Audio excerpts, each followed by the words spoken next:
హయగ్రీవముపాస్మహే.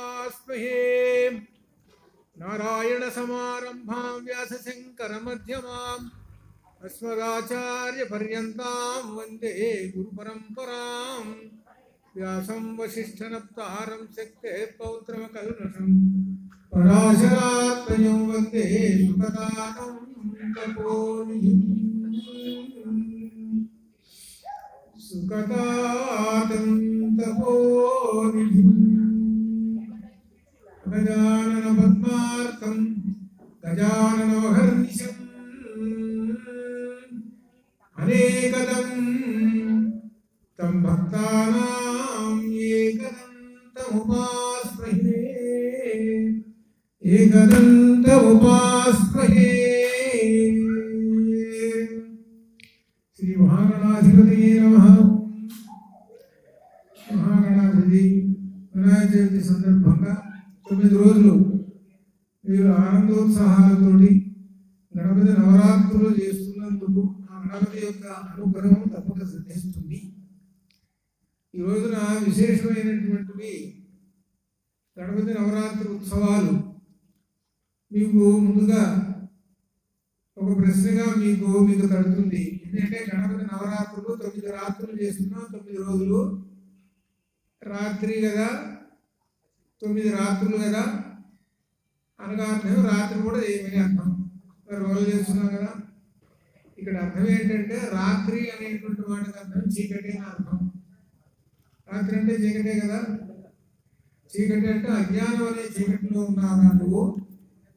కాబట్టి జ్ఞానం అనేటువంటి వెలుగులోకి నీవు బయటికి రా అని చెప్పడానికి 9 రోజులు ఆ పరమాత్మను గురించి తెలుసుకో. మొట్టమొదట తెలుసుకో అంటే సంవత్సరంలో దక్షిణాయనం అనేటువంటిది పండగలు రావడానికి మొట్టమొదటి పండగ వినాయక చవితి. అనగా పండగ అంటే ఇగో ఈ గణపతిని ఆరాధించడం. గణపతిని ఆరాధించి అజ్ఞానం నుండి బయటపడు. మొట్టమొదటిగా అజ్ఞానం నుంచి బయటపడితేనే నీకు జ్ఞానం అనేటువంటిది కలిగినప్పుడే నీకంతా తెలుస్తుంది అనేటువంటి భావంతో నవరాత్రులు అనేటువంటిది పెట్టారు ప్రాచీన కాలం నుంచి. సరే, ఇప్పుడు నవరాత్రుల్లో రకరకాలైనటువంటి పెట్టుకున్నారు. సరే, ఇకపోతే గణపతిని గురించి ముఖ్యమైనటువంటి విశేషాలు. గణపతి రూపం, ఆయన రూపం చూడండి ఎలా ఉంటుందో. మనకు దేవతలు ఉన్నారు, జంతు ముఖంతో ఉన్నటువంటి దేవతలు ఉన్నారు. జంతువులు అంటే ఏనుగు, ఆ ఏనుగు తలకాయన, సింహం తలకాయన ఇంకొక ఆయన ఉన్నాడు, గుర్రం తలకాయన ఇంకొక ఆయన ఉన్నాడు, వరాహం శిరస్సు ఆయన ఇంకొక ఆయన ఉన్నాడు. వీళ్ళగా దేవుళ్ళు. ఇవి అర్థం చేసుకుంటే ఏమిటి ఇందులో ఉండేటువంటి పరమ రహస్యం అని అంటే అజ్ఞానం నుంచి బయటపడు అని చెప్పడం. అని ఒక్కొక్క దేవునికి ఒక్కొక్క ఈ 4-5 రకములైనటువంటి జంతు ముఖాలతో ఉండేటువంటి దేవుళ్ళని అర్థం చేసుకుంటే మనలో ఉన్నటువంటి జీవుడు ఆ జీవత్వంపై పరమాత్మ కనబడతాడు. అది దీనిలో విశేషం. నరసింహావతారంలో సింహం తలకాయ, మీరికంతా నరరూపం. అట్లనే మన వినాయకుడు కూడా అంతే. దీనిలో వినాయకుడి రూపం ఏమిటి అంటే ఏనుగు రూపం, తలకాయ ఏనుగు రూపం. ఏమిటి విశేషం అని అంటే ఏనుగుకి ప్రధానమైన లక్షణం ఏంటంటే తొండం. తొండం ఉంటేనే అది ఏనుగు. తొండం అంటే తొండం నుంచి అది ఒక ధ్వని చేస్తుంది. ఆ ధ్వనిని ఘీంకారము అని అంటారు. ఆ ఘీంకారంలోనే ఓంకారం ఉంటుంది. ఓంకారమే పరబ్రహ్మవాచకం. అనగా ఆ వినాయకుడిని చూడంగానే మనకి ఏం గుర్తుకు రావాలంటే పరబ్రహ్మవాచకమైనటువంటి ఓంకారం గుర్తు రావాలి. కాబట్టి రోజు ఓంకారం చేస్తున్నామా లేదా? ఓంకారం చేస్తుంటే ఆ గణపతిని ఆరాధిస్తున్నాము అని అర్థం. ఇది ఇందులో ఉన్న రహస్యం. ఇలా వీళ్ళటువంటి వాళ్ళు కూడా ఉన్నాయి. అది గణపతిని గురించి మనం చెప్పుకున్నటువంటిది. ఏది ఆయన శిరస్సును గురించి. ఇకపోతే ఆయన 4 చేతుల్లో ఉండేటువంటి వస్తువులు చూస్తే పాశము, అంకుశము, అలానే ఇంకొక చేతిలో ఏకదంతము అంటే ఆయన యొక్క దంతం, ఇంకో చేతిలోనేమో మోదకం, ఇలా ఉంటాయి. వీటి అర్థాలన్నీ ఉన్నాయి.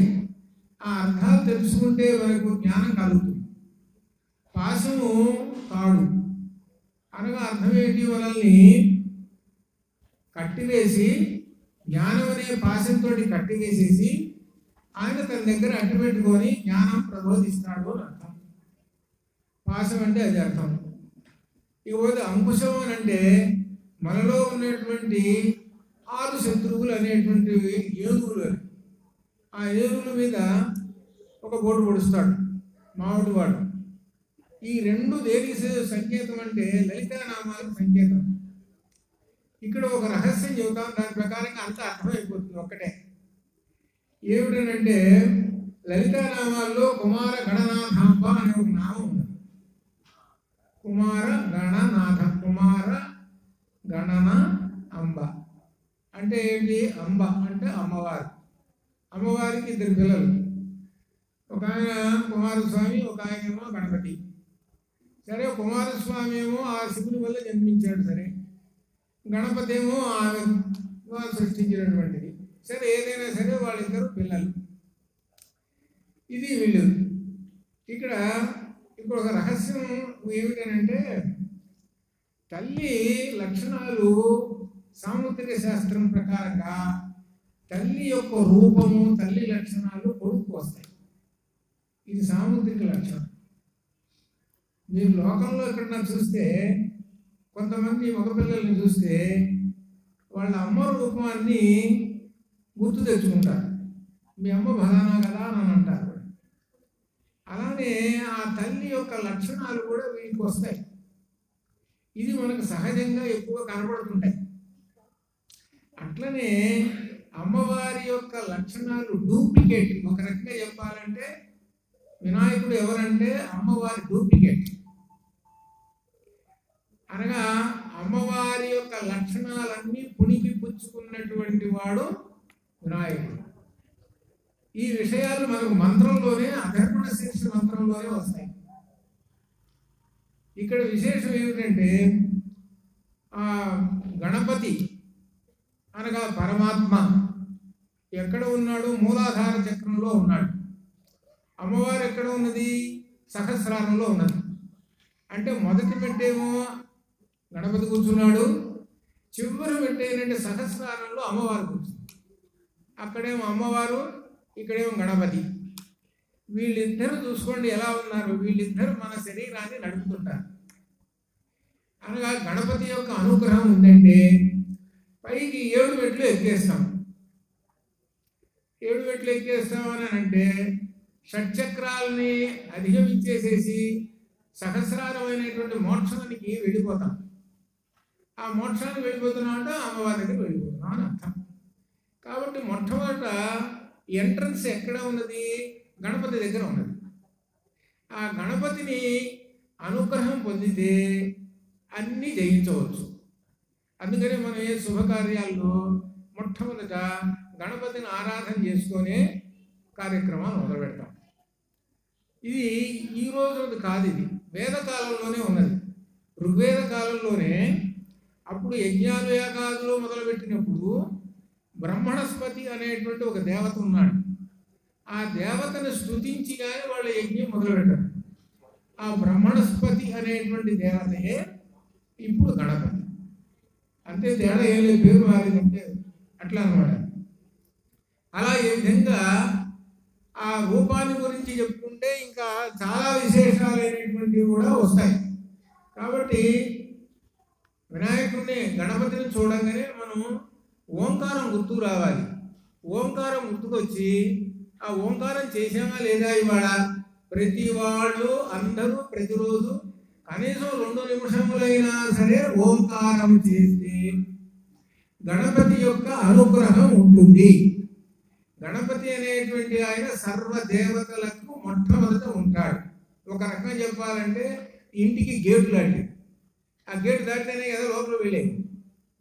కాబట్టి అట్లా ఆ గణపతిని ఆరాధించినటువంటి వాళ్ళు ఇది.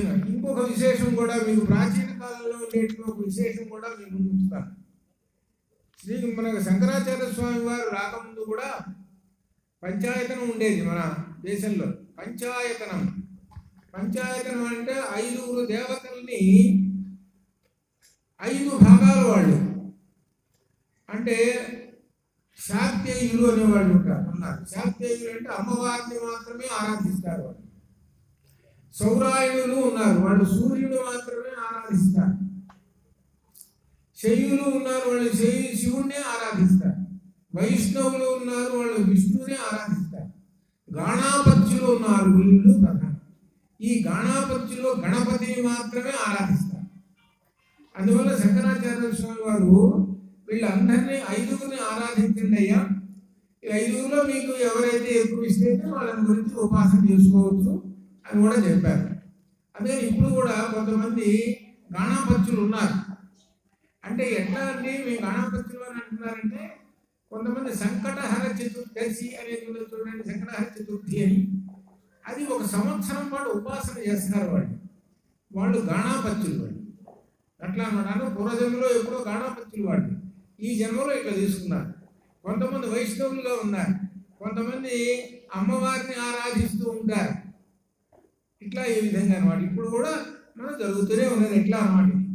ఇకపోతే ప్రధానంగా అమ్మవారికి మన గణపతికి భేదం ఏమీ లేదు. మంత్రంలో అధర్వశీర్ష మంత్రం, ఈ అధర్వశీర్ష మంత్రంలో గణపతిని గురించి ఉన్నది. ఇందులో కొన్ని నామాలు మీకు ఇప్పుడు గుర్తుకొస్తాయి. ఒక్కొక్క నామం కనుక చెప్తుంటే అమ్మవారి ఎందుకు చెప్తున్నామంటే, అమ్మవారి యొక్క రూపం అంతా అయ్యవారికే వచ్చేసింది. గణపతి ఒక తలకాయ ఒకటి తప్పక. అంటే అర్థం ఏంటో అసలు లక్షణాలన్నీ వచ్చినాయి అని. రూపం అట్లా కనపడుతున్నా కానీ ఆ రూపాన్ని గురించి తర్వాత కూడా చెప్పుకుందాము.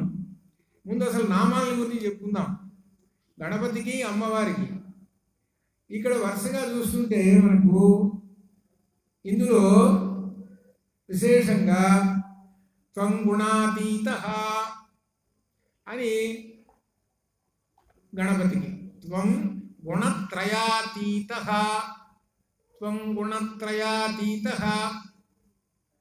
మూడు గుణములను అతీతుడు. అంటే 3 గుణాలు ఏమిటి? సత్వ రజస్తమో గుణాలు 3 గుణాలు. ఈ 3 గుణాలకు అతీతుడు ఎవరు? పరమాత్మ. కాబట్టి పరమాత్మ నిర్గుణుడు. కాబట్టి అమ్మవారికి ఒక నామం ఉన్నది. గణపతికేమో 3 గుణములను అతిక్రమించినటువంటి వాడనే భావంతో చెప్పారు. అమ్మవారితో నిర్గుణ. అది అమ్మవారు నిర్గుణ, అయ్యవారు ఇక్కడ ఒకటే, ఇద్దరు ఒకటే. అయ్యా అంటే అమ్మవారు ఏ లక్షణం ఉందో పెద్ద కొడుకు కూడా అదే లక్షణం ఉంది. ఈయన కుమారుడు. సరే, త్వం దేహత్రయాతీత, నువ్వు 3 దేహముల కన్నా కన్నా అతీతమైనటువంటి వాడు. ఎవరు? గణపతి. 3 దేహములు అనేటువంటివి ఏమిటి? మన శరీరంలో 3 దేహాలు ఉన్నాయి. స్థూల దేహము, సూక్ష్మ శరీరము, కారణ శరీరము. ఈ 3 దేహములు మనకున్నాయి.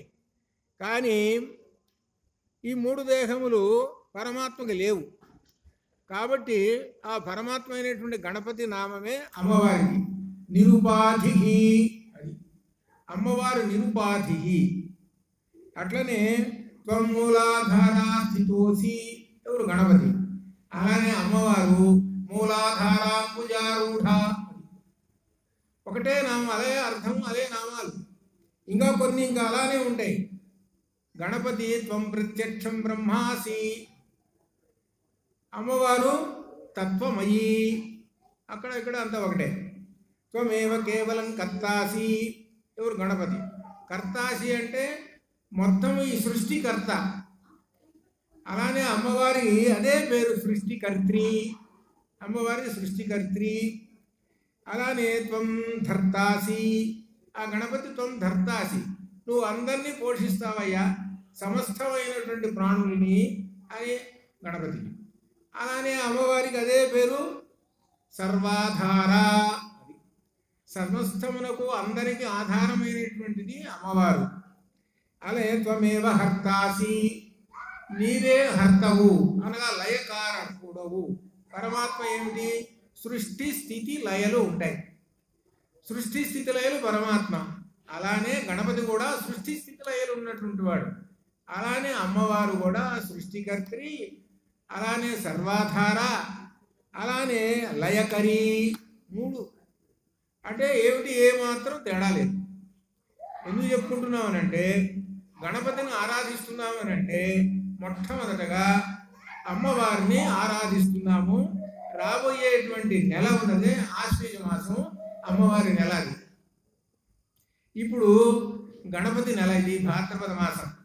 అందుకని ఆ భాద్రపద మాసంలో ఆ గణపతిని గురించి తెలుసుకుంటుంటే ఆ మంత్రంలో అన్నీ కూడా ఆ లలితానామములే వస్తుంటాయి.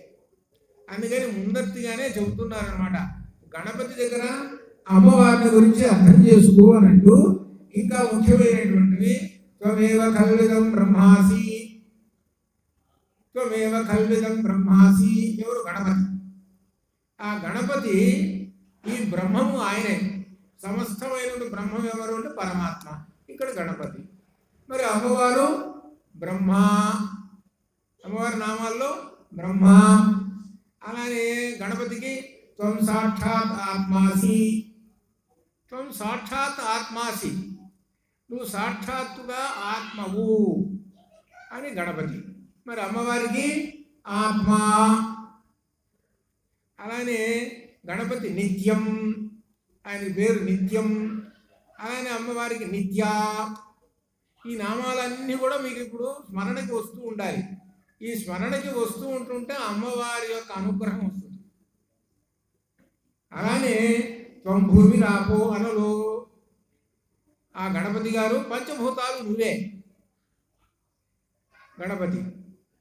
అమ్మవారు పంచమి, పంచభూతేసి అక్కడ. అలానే త్వం చత్వారి వాక్ పదాని, ఆ గణపతి వాక్కు 4 విధములుగా ఉంటుంది, అది గణపతి ఏను అని చెప్పాడు. ఏంటి? వాక్కు 4 విధములుగా. ఈ మాటని అమ్మవారి యొక్క నామంగా పరా పశ్యంతి మధ్యమా వైఖరి, పరా పశ్యంతి మధ్యమా వైఖరి అనే 4 నామాలు. అలా అన్నమాట. త్వం వాంగ్మయ గణపతి. అమ్మవారు భాషారూప, భాషారూప. అలానే త్వం చిన్మయ, ఆ గణపతి గారు చిన్మయ, చిత్మయ, చిన్మయ. ఆయన చిన్మయ అయితే అమ్మవారు చిన్మయి, చిత్మయి, చిన్మయి. అలానే గణపతి త్వం ఆనందమయి, ఆనందమయి. అలానే అమ్మవారు ఆనంద కళిక, ఆనంద కళిక, ఆనందమయి. ఆనంద కళిక. కళిక అంటే మొగ్గ. ఆ మొగ్గ వికసించుకోగానే మంచి వాసనలు వస్తుంది, అందంగా ఉంటుంది. అందుకని అక్కడ ఆనంద కళిక అమ్మవారు. అలానే త్వం బ్రహ్మమయ, త్వం బ్రహ్మాణి. బ్రహ్మాణి ఎవరు? అమ్మవారు. అలానే త్వం సచ్చిదానంద, అమ్మవారి పేరు. మరి గణపతికేమో సచ్చిదానంద, అమ్మవారికి సచ్చిదానంద రూపిణి, సచ్చిదానంద రూపిణి. గణపతి అద్వితీయ, అద్వితీయ అంటే 2 కాదు, ఒకటే. ఏకమేవా ద్వితీయం బ్రహ్మ, బ్రహ్మం ఒక్కటే, పరబ్రహ్మం ఒక్కటే అని చెప్పారే. అలానే బ్రహ్మము అనగా ఒకటే, అలానే గణపతి ఒకటే. అనగా గణపతి అనగా సాక్షాత్తుగా పరమాత్మ అని అర్థం. ఆ మాటని అర్థం వచ్చేటట్టుగా అమ్మవారు నిర్ద్వైత, అమ్మవారు ఏకరూపమే, అనగా పరమాత్మ రూపం ఒక్క రూపమే. అలానే త్వజ్ఞానమయ, ఎవరు? గణపతి. మరి అమ్మవారు అలానే ఉంటుంది పేరు, జ్ఞాన విగ్రహ. అమ్మవారు జ్ఞాన విగ్రహ, జ్ఞాన విగ్రహ రూపిణి. అలానే గణపతి విజ్ఞానమయి, అమ్మవారు కూడా విజ్ఞాన ఘన రూపిణి. చివరిన ఒక్క నామం ఉంది, మీరందరూ ఎంతమంది ఆలోచిస్తారో చూడండి. గణపతి గారు త్వం శక్తిత్రయాత్మక, త్వం శక్తిత్రయాత్మక. ఆ గణపతి 3 శక్తులు కలిగిన వాడు అని అర్థం. ఈ అర్థం వచ్చేటట్టుగానే అమ్మవారి నామం ఉంది. అది అత్యంత ప్రధానమైనటువంటి నామం. 1000 నామములలో అత్యంత ప్రధానమైనటువంటి ఆ నామమే బాలామంత్రానికి మూలం. ఆ నామమే బీజాక్షరాలకి మూలం. ఆ నామం ఏమిటి? అమ్మవారి నామము ఇచ్ఛాశక్తి, జ్ఞానశక్తి, క్రియాశక్తి స్వరూపిణి. 3 శక్తులు ఉంటాయి అమ్మవారికి. ఆ 3 శక్తులే బాలామంత్రం. ఇచ్ఛాశక్తి శిరస్సు ఇచ్ఛాశక్తి, జ్ఞానశక్తి కంఠం నుంచి కటి వరకు జ్ఞానశక్తి, క్రియాశక్తి కటి నుంచి పాదం వరకు క్రియాశక్తి. ఈ 3 శక్తులు కలిస్తే బాలామంత్రం అంటే అమ్మవారు బాలాదేవి, బాలాత్రిపుర సుందరి. మరి ఇలా అమ్మవారి పేరు వచ్చింది. ఆ అమ్మవారి పేరు అర్థం ఏంటంటే గణపతి గారు. ఈ గణపతి గారు ఏమిటి? త్వం శక్తి త్రయాత్మక అంటే నేను మొట్టమొదటి మనం చెప్పుకున్నాం. సహజంగా లోకంలో ఏంటంటే తల్లిదండ్రుల లక్షణాలు పిల్లలకు వస్తాయని, ముఖ్యంగా తల్లి యొక్క లక్షణాలు అవన్నీ కూడా కొడుకు వస్తాయి, పెద్ద కొడుకుకి అని లోకంలో సహజంగా చెప్పుకుంటుంటారు. సరే, అట్లా అడ్డుపెట్టండి. ఇప్పుడు ఏంటనమాట, పూర్తిగా అమ్మవారి యొక్క నామములు లక్షణాలు అన్నీ కూడా ఈయన గుణాల్లోకి వచ్చినాయి. ఎట్లా వచ్చినాయి అని అంటే సహస్రాలలో ఉన్నటువంటి ఎవరు? అమ్మవారు ఉంటారు. సహస్రాలలో ఉన్నటువంటి అమ్మవారు ఏం చేసిందనంటే మొత్తం జీవుడికి ఉన్నటువంటిది, జీవుడు తెచ్చుకున్నటువంటి సంపద అంతా అన్నిటినీ కిందకు పంపించేసింది, పెద్ద కొడుకు దగ్గరికి ట్రాన్స్ఫర్ చేసింది. అంటే జీవుడు పూర్వజన్మలో అనేకమైనటువంటి సుఖాలు, కష్టాలు, అనేకమైన విషయాలు తెలుసుకుంటే అవన్నీ కూడా ఆ వినాయకుడి దగ్గర ఉన్నాయి. కాబట్టి ఆ వినాయకుడిని ప్రార్థించి ఏమైనా దుష్టమైనటువంటి ఉంటే వాటిని తొలగించుకొని, అనగా అశుభాలన్నింటినీ పోగొట్టుకొని శుభాలను చేసుకొని ముందుకు నడవడం, ఆ కార్యక్రమం గణపతి గారు చేస్తుంటాడు. అది ఇకపోతే ఒక మంచి విశేషం ఒకటి చెప్తాం మీకు. లోక విశేషం గణపతి గారి గురించి చెప్తుంటుంటే మీకు బాగా లలితానామాలు బాగా వచ్చు. లలితానామాల్లో భండాసుర వధ అనేటువంటి ఒక ఘట్టం ఉంది. ఆ నామాలన్నీ వచ్చు నీకు. ఆ భండాసుర వధలో ఏమిటంటే గొప్ప విశేషము, అమ్మవారు భండాసురుని సంహరించడానికి బయలుదేరింది. ఆ బయలుదేరేటప్పటికి అది ఒక పెద్ద ఘనకార్యం. ఆ బయలుదేరేటప్పటికి ఆమె పెద్ద కుమారుడైనటువంటి గణపతి గారు కూడా బయలుదేరాడు. నేను కూడా సహాయం చేస్తాను, అందులో యుద్ధం ఇది, నేను వస్తున్నాను అన్నాడు. అనగానే కుమార్తె ఉన్నది బాలా త్రిపుర సుందరి, నేను కూడా వస్తున్నాను అన్నాడు. ఇప్పుడు ఇద్దరు తయారైనారు. తయారైంది, ఇంకంతా ఆయుధాలు తయారు చేసుకున్నాను, రెడీ అయినారు, ఇది అందుతున్నాడు. అప్పుడు భర్త గారు వచ్చాడు. ఎవరు? శివుడు గారు. ఆ శివుడు గారు వచ్చి ఏమిచ్చాడంటే, అందుట్లో యుద్ధానికి పోతున్నావు నువ్వు, కాబట్టి నేను ఒక అస్త్రం ఇస్తాను, ఎందుకైనా మంచిది, అందుట్లో వాడు రాక్షసుడు, వాడితో యుద్ధం, కాబట్టి నేను అస్త్రం ఇస్తున్నా, అది పాశుపతాస్త్రం అని పాశుపతాస్త్రం ఇచ్చాడు. సరే, మొత్తం తయారు చేసుకుని వెళ్ళారు. యుద్ధం జరుగుతున్నది. ఆ యుద్ధంలో గణపతి భండాసురుడి మీద ప్రయోగించాడు విగ్రహ యంత్రాన్ని. మీకు గుర్తుగా నామం వెంటనే తట్టిందా? ఆ నామం మహాగణేశ నిర్భిన్న విఘ్నయంత్ర అనేటువంటి నామం గుర్తుందా? ఈ నామం ఎంత గొప్పదో తెలిసిన, గణపతి అక్కడ భండాసుర వధలో ప్రధానమైన భూమిక తీసుకున్నాడు. అనగా భండాసురుని యొక్క ఒక రైట్ హ్యాండ్ని ఛేదించాడు. వాడికి ఉన్నటువంటి శక్తులు మొత్తం పోయి, ఏది విఘ్న యంత్ర శక్తులన్నీ పోయి. అవి పోగానే కూతురు ఉన్నది అమ్మవారు బాలా త్రిపుర సుందరి. బాలా మీద మీకు నామం వెంటనే గుర్తుకొచ్చింది కదా, భండపుత్ర వధోద్యుక్త బాలా విక్రమనందిత. అమ్మవారు కూతురు ఏం చేసిందనమాట, ఆ భండాసురుని యొక్క పుత్రులు 30 మంది ఉన్నారు. వాళ్ళు మహా రాక్షసులు. వాడు భండాసురుడి కన్నా ప్రమాదవంతులు. వాళ్ళని అమ్మవారు బాలా త్రిపుర సుందరి సంహరించింది. అనగా వాడికి రైట్ హ్యాండ్, లెఫ్ట్ హ్యాండ్ రెండు పోయింది. యువత అమ్మవారు వాడితో సిద్ధం చేస్తున్నా వాడు హ్యాండ్స్ లేకపోయినా చాలా భయంకరంగా చేస్తున్నాడు. చివరికి అమ్మవారు ఏం ప్రయోగించింది, అయ్యవారికి తినేటు పాశుపతాస్త్రం ప్రయోగించింది. ఆ పాశుపతాస్త్రం ప్రయోగించినప్పుడు నిర్ధగ్ధాసుర సైనిక అని చివరికి వచ్చింది కదా, పాశుపతాస్త్రాగ్ని. ఇక్కడ మనకు ఇట్లా తెలుసు దీనిలో అసలు రహస్యం ఏమిటి అని. ఇదే లలితలో మనకు 3 అర్థాలు కనబడతాయి. ఏమిటంటే లౌకిక జగత్తుకి ఒక ఉపదేశం చెబుతుంటాడు వ్యాసుల వారు. తర్వాత రెండోది జ్ఞానపరంగా ఒక విశేషం చెబుతుంటారు, మంత్రపరంగా ఇంకొక విశేషం చెబుతుంటారు. 3 విశేషాలు లలితలో ఉంటాయి. ఇందులో లోకం వ్యవహారంగా చెప్పేది ఏమిటంటే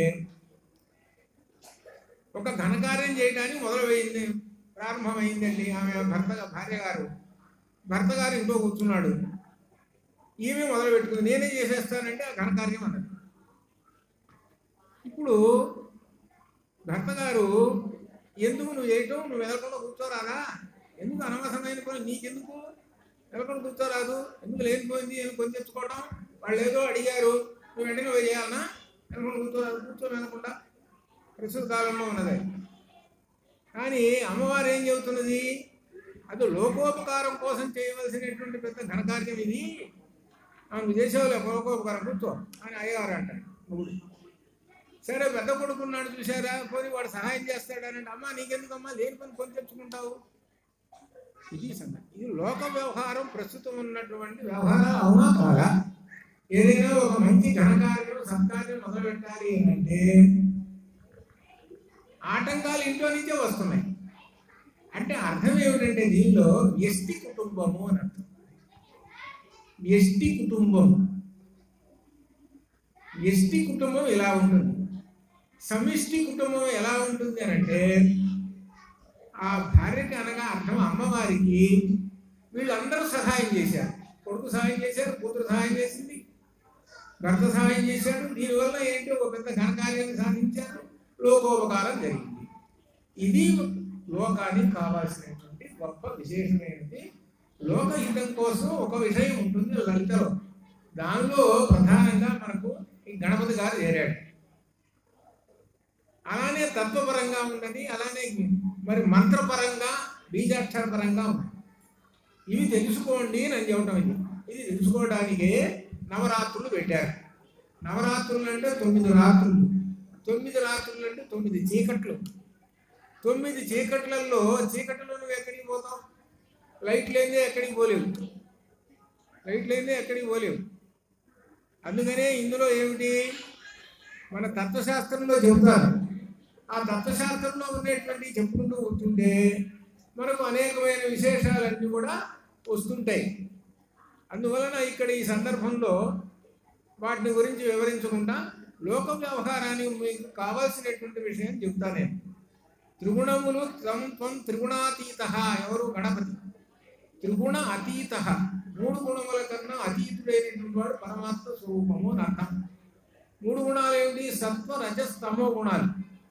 ఈ సత్వ రజస్తమో గుణాలకే బ్రహ్మ విష్ణు రుద్రుడు. బ్రహ్మదేవుడేమో రజోగుణము, అలానే రుద్రుడేమో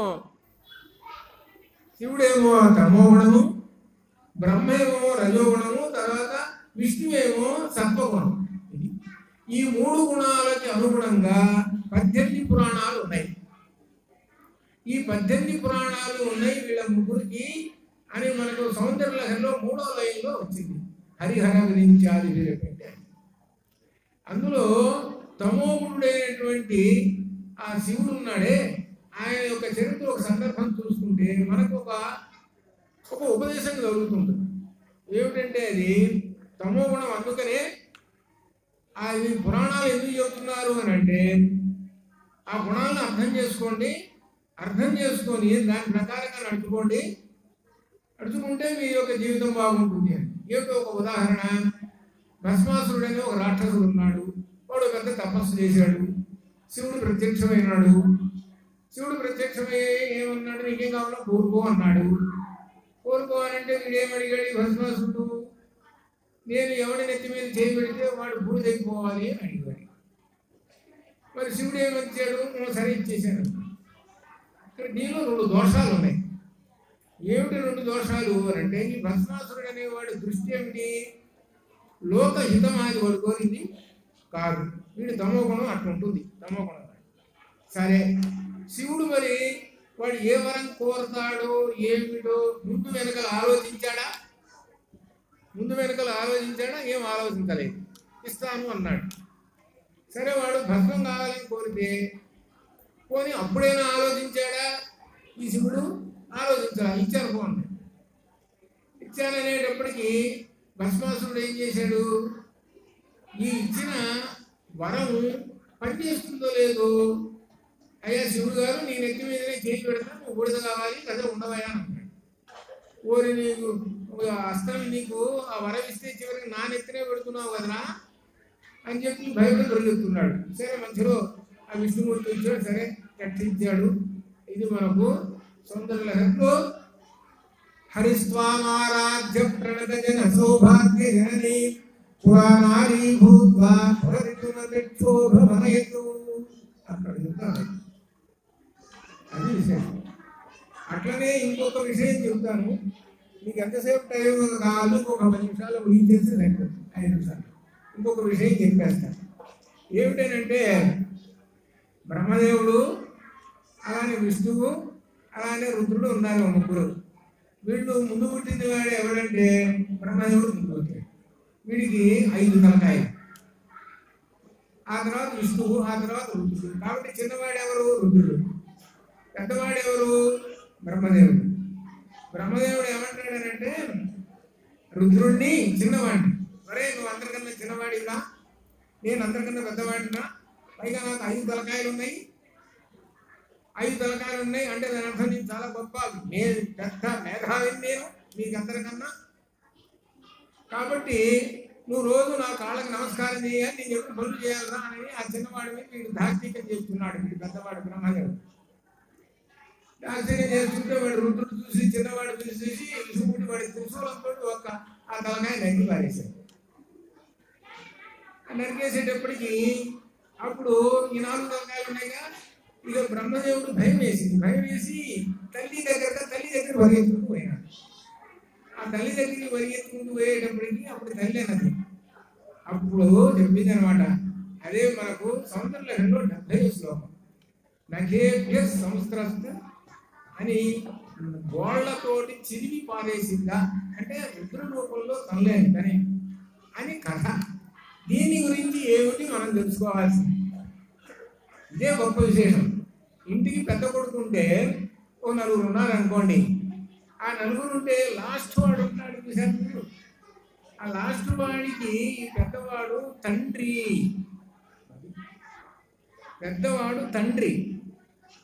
ఆ పెద్దవాడు ఈ చిన్నవాడిని సంరక్షించుకుంటూ జాగ్రత్తగా చూసుకుంటారు, అతి ప్రేమతో చూసుకుంటారు. ఇది మనకు ధర్మశాస్త్రం చెబుతుంది. ఎందుకంటే పెద్దవాడు, ఇంటికి పెద్దవాడు, మిగిలిన పిల్లలందరికీ కూడా తండ్రి, నెక్స్ట్ తండ్రి వాడే. అంతేగాని వాళ్ళ మీద పెత్తనం చేయమని కాదు, నా సంతులు మోసురాండి, నాకు ఆ పని చేయాలి, ఈ పని చేయని కాదు. వాళ్ళకి నువ్వు సేవ చేయాలి, వాళ్ళని మంచి రైట్ రూట్లో నడపాలి, అది నువ్వు చేయాల్సి. అలా చేయాలి కానీ వాళ్ళ మీద హత్య చేస్తే ఎట్లా? ఇది సంఘానికి కావాల్సినట్టు ఉపదేశం పురాణం నేర్పుతుంటుంది. ఇటువంటి విశేషాలు అనేకమైనటువంటివి మన గ్రంథాల్లో ఉన్నాయి. వాటి యొక్క విశేషాలు తెలుసుకోవాలి, వాటి ఆత్మతత్వాన్ని గురించి కూడా తెలుసుకోవాలి. తెలుసుకుంటే అప్పుడు మనకు సంఘం కోసం చెప్పారు ఇది ఈ పురాణాలు. ఈ వినాయక చవితి 9 రోజుల ఉత్సవం అంతా కూడా అనేక విశేషాలు ఉన్నాయి. వీటిని పొందాలి, తెలుసుకోవాలి అనేటువంటి జ్ఞానాసక్తి ఉన్నటువంటి వాడు చాలా గొప్పవాడు. వాడే ధన్యజీవి, వాడి జీవితం ధన్యమవుతుంది. కాబట్టి ఒక 5 నిమిషాలు మీకు ధర్మ సందేహాలు ఎవరైనా ఉంటే అడగచ్చు.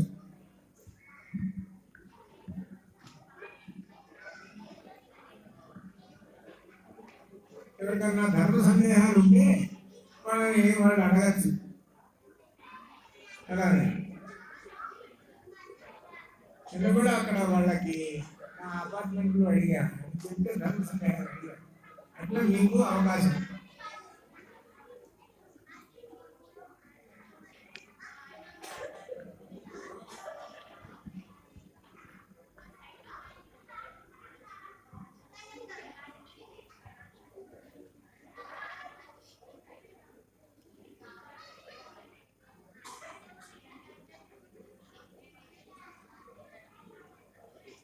ఇంకా లేనట్టుంది.